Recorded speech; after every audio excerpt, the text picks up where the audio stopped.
I'm Andrew Hawthorn, one of the organizers of the St. John's Comic Arts Fest, and this is the True North Country Comics Podcast.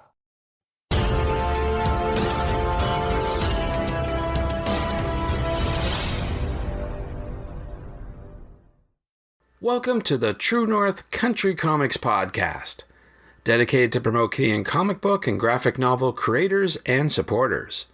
I'm John Swenemer.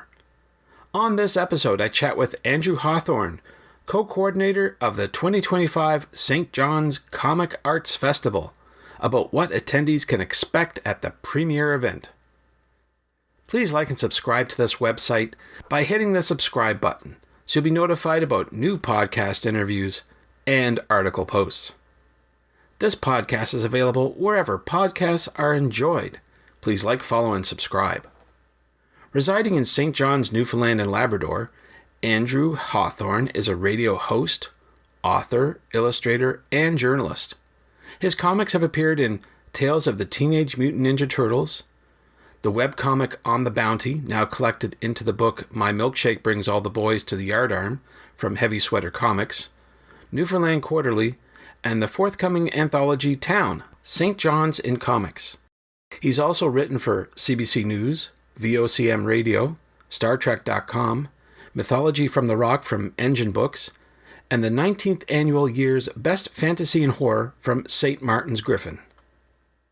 The St. John's Comic Arts Festival, or CJCAF, is dedicated to encouraging the reading and making of comics, to platforming local cartoonists and books, to welcoming Canada and the world at large to the St. John's community through art and story, and above all, to making comics exciting and accessible for readers and artists of all ages. The event joins a lineage of comics festivals that grew rapidly over the last 20 years, celebrating comics more as a literary and artistic tradition than a convention capitalizing on fandom. As fun as classic Comic-Cons are for many people, they're an ideal for smaller communities celebrating creator-owned, independent, small press, and emerging artists. That's what festivals like TCAF, the Small Press Expo, Cake Chicago, Short Run, CXC, and many others have developed. A celebration of comics that brings people together and supports comics as an art form at every level. In this tradition, CJCAF is designed to make the comics community visible, welcoming, and supportive, celebrating comics and bringing people together. So without further ado, here's my chat with Andrew Hawthorn, co-coordinator of the 2025 St. John's Comic Arts Festival, about what attendees can expect at the premiere event. So, Andrew Hawthorn, thank you very much for taking time to chat with me. Thanks. I'm thrilled to be here, John. Oh, I appreciate your time. Before I get going with all the questions, I would like to know, what was the first comic book that you read? It's tricky to figure out because I actually inherited a collection of comics that used to belong to my mom. So I was introduced to comics, at a fairly young age. What was the first comic I read? You know what? Actually, I do have an answer. It's the free comic that came with Superpowers action figures. It was definitely like the Superman comic, the little mini comic that came with a Superman action figure. And that was enough. I came in through comics sideways through like Superman movies and toys. And then mom was like, hey, here's all the comics I collected as a kid in the 60s and 70s. These are yours now. Wow, that's tremendous, because not many parents hang on to those. Usually they chuck them out because they didn't think of keeping them. So you inherited something really great there. So congratulations. That's terrific. It's terrific. Yep, I inherited her comics. I inherited her love of comics. Fantastic. So we're talking here today because you're one of the organizers for this year's St. John's Comic Arts Festival. So I wonder if you could tell me a little bit about that event, what it's all about. Yeah, it's the first ever event of its kind here in St. John's. It all came about initially because myself and Paul Tucker, who's a comics artist here in St. John's, who just did Stringer at Image a little while ago, we went to TCAF a couple years ago. And we're so inspired by that, by the Comic Arts Fests particularly, and what their kind of spirit is in terms of being free and trying to get comics out there, that we just really wanted to do that here. And so put it together. We got a lot of people on board. Beth Whitten, who's a historian. We got the Munn English department on board the university here, and Georgia Weber, who's our festival director. And yeah, we just said, we're not sure how big it's going to be, but we're going to get it going here. So it's just a creator first comics festival here in St. John's, highlighting the St. John's and Newfoundland comic community, but inviting the rest of the comics community here to incredible St. John's, Newfoundland as well. Absolutely. But no kissing the cod, right? That's not allowed.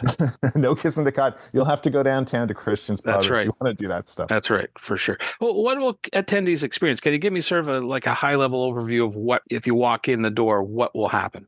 Yeah. So uniquely with our comic festival, we're actually on campus at Memorial University. We're in the University Student Center here. So we're right next to the University Cafe. You'll have plenty to eat. But we've got a whole dealer room here just exclusively of creators, creators of any size. Some of these people have been published all over the world. Some of these people have just put out their first mini comic. We're not discriminating in that respect. And we also have events interviewing people where we've got some history focused events, taking the long view of some creators and comics, and also some spotlight events and master classes here right in St. John's. And leading up to the festival, we're going to have readings at the library here in town. We've got some stuff at the museum all over town. We're basically taking over St. John's for a little while. So there's going to be a lot of really cool spotlight events. And there's also going to be the launch of a unique anthology of comics about St. John's that's coming out here with St. John's finest creators. And I'm probably not allowed to say that because I'm also in that anthology. Oh, well, hey, you got to promote yourself. That's what I always say. Like, if you're there and the great creators are there, I think that's something worthwhile talking about, for sure. Oh, that's a relief. Can you sort of give us a hint of some of the creators who will be exhibiting at this year's event? Absolutely. So yeah, we've got several local publishers because we have more than one now. Heavy Sweater Comics, which was our first uniquely Newfoundland local publisher, Kevin Woolridge there, he'll be exhibiting, as well as Black Panel, which is a Newfoundlander who created a comics company. He's publishing Town, this St. John's Comics anthology, but he's published a ton of stuff. He's going to be there as well. We've got Jason Lapidus, the group of 7 comics. He's going to be exhibiting here. All the local comic shops will be there as well. We're fortunate to have so many. We've got Engen Books. They're a fantasy publisher that are doing comics. And again, for the creators, we've got Paul Tucker, Mike Thean, who was nominated for an Eisner a little while ago for his work at DC Comics. We've got Kelly Basto, who did Manfred the Man. And we've got a lot of really cool, kind of almost offbeat comics. One of the things we tried to do is like root out people who maybe had been doing comics their whole lives for 40 or 50 years, but didn't know anything. They've just been drawing this stuff and maybe posting it online or showing friends. One of those is a guy named Snowden Walters. He's here in town. He was there at the founding of Labrador City up in Labrador. He worked in the mine and has just been drawing about it the entire time, but has never published anything yet. So we're really excited to have guys like that there who are kind of diamonds that people might not be aware of. Speaking of diamonds, Veronica Diamond. She's a local stand-up comic who's also doing comics. She's going to be there. We have a bunch of zine people and groups there. Gutter Youth zines are going to be there. Salt Pages. They're going to be teaching people how to do zines as well.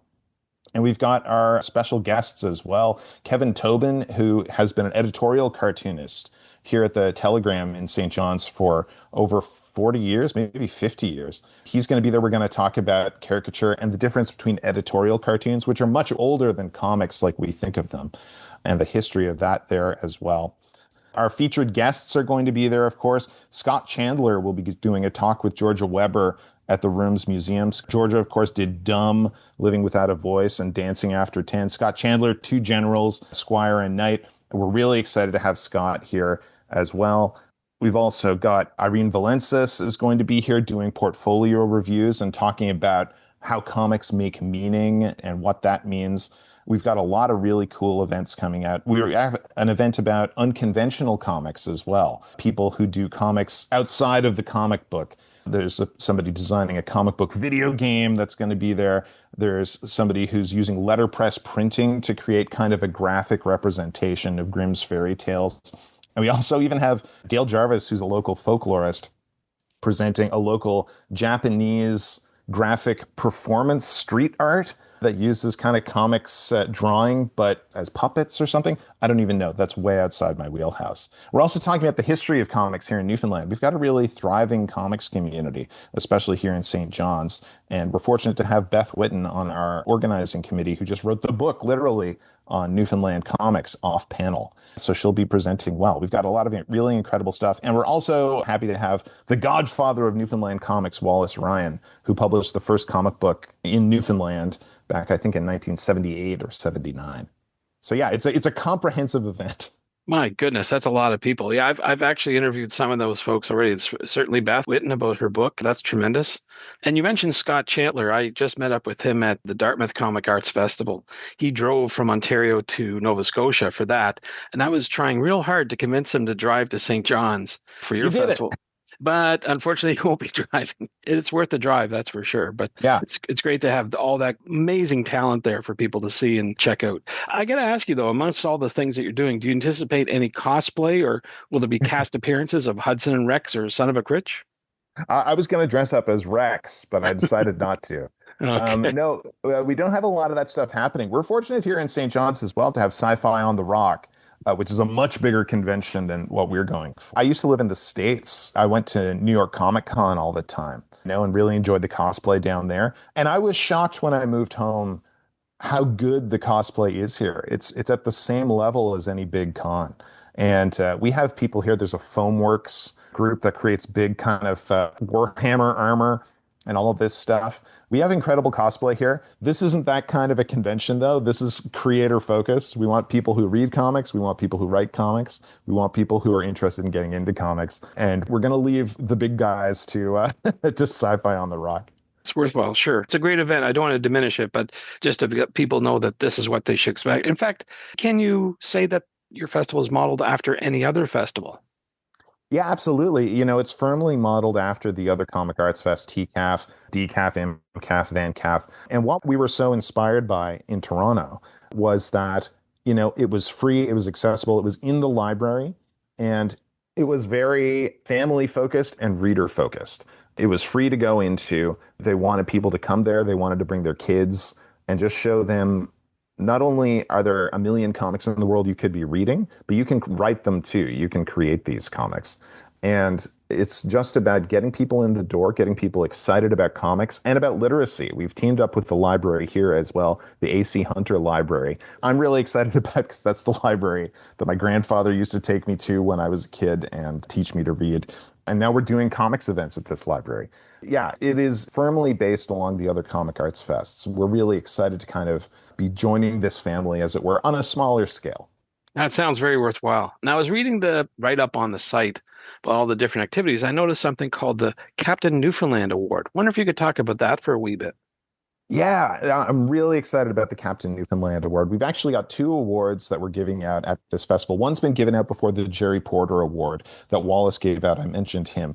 Wallace and Jerry were the ones that published the first comics in Newfoundland back in the late 70s. Jerry has since passed away. And so along with his father, Wallace has been giving out the Jerry Porter Award. He's given it out once before to somebody who's contributed a lot to the local comics community here.